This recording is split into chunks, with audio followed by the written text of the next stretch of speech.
He's known as Nate. This man is the kingpin of Bartow, of the drug sales that occur. He's the tip of the spear or the head of the snake. He's not a pharmacist, but those under his command will make sure that you have marijuana, fentanyl, crack cocaine, MDMA, all kinds of pills to include oxycodone, hydrocodone, ketamine. We did 6 wire intercepts and 9 search warrants, 8 of the search warrants in Bartow back in November of last year. And guess what? $50,000 in drip. But I want you to imagine this for a minute. People continue to tell you that drugs are low level and nonviolent. They're anything but low level and nonviolent. Where you see $50,000 in drip, where you see, that not so dangerous drug of cannabis, you see guns, and you see first-degree murder from overdose. So I am over it. I am over it when people tell you that drugs are low level and nonviolent. And the men and women that you see here today representing the hardworking detectives, and I can tell you my narcotics teams are the very best. They have to stand in the face of firearms like this when they serve search warrants. We have to spend the money on T3s, as we call them, wire intercepts, in order to effectively bring down organizational groups. And the reality is, Nathaniel or Nate is at the top. But let me introduce you to some of his workers. Troy Walker is the person that sold the drugs to our 65-year-old victim. She bought these drugs on a Saturday night. She took some of these drugs, and on Sunday morning, she was walking out of her house to church when she collapsed. So she died so Nate could have this drip. Did you hear what I said?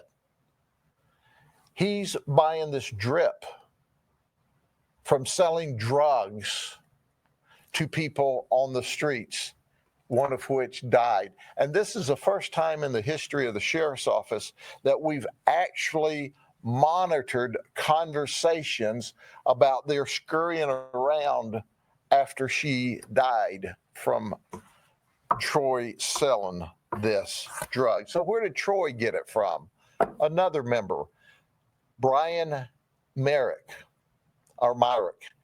Brian is 42. He sold the crack cocaine to Troy. Troy sold the crack cocaine to our victim. Listen, he was released from prison for serving 4 years on a 3-year minimum mandatory where we arrested him before. He was still on probation from that time when we arrested him again. This is really kind of the pivot guy in Bartow. He is the main street pusher, the main connection between him and those that are selling and using on the streets. 32 people are listed here, but we're focusing on this. He's already been to prison on 2 occasions, and now he sold the drugs to Troy, who had been to jail or prison on 2 occasions, and killed a 65-year-old lady. If these guys aren't in jail, if they're not in prison, they're selling drugs on the streets in Bartow. They just are. And everybody in Bartow knows it, but they're afraid of them. Then you have Herbert Merrick's. He sold Brian Myrick pills. Myrick would sell Merrick's cocaine. Myrick told Merrick that he fronts the pills to the girl so he can kind of get them coming back. and then he does other business with them. He's currently out on bond. Oh, just a thought. He's been in prison too previously. And then there's Isaiah Donnell. He's Nate's brother. We arrested him in February of 2024 for trafficking in cocaine, and he was out on bond. And guess what happened in October of 2024? He comes back up on our T3, still dealing dope, while he's on bond for trafficking from 6 months earlier, waiting on charges. You see, folks, these people will never quit selling dope if they're not locked up. And people die. And we have the empirical evidence that they die from it. Then there's Elijah Nahad. He's 23. He was the marijuana dealer. He's the connection from Orlando selling the marijuana. We caught him selling 11 pounds to Brian Myrick. And guess what?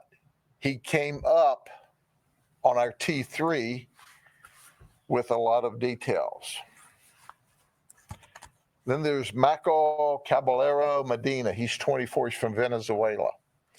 Now, this is part of the frustrating confluence of federal immigration issues and local law enforcement issues.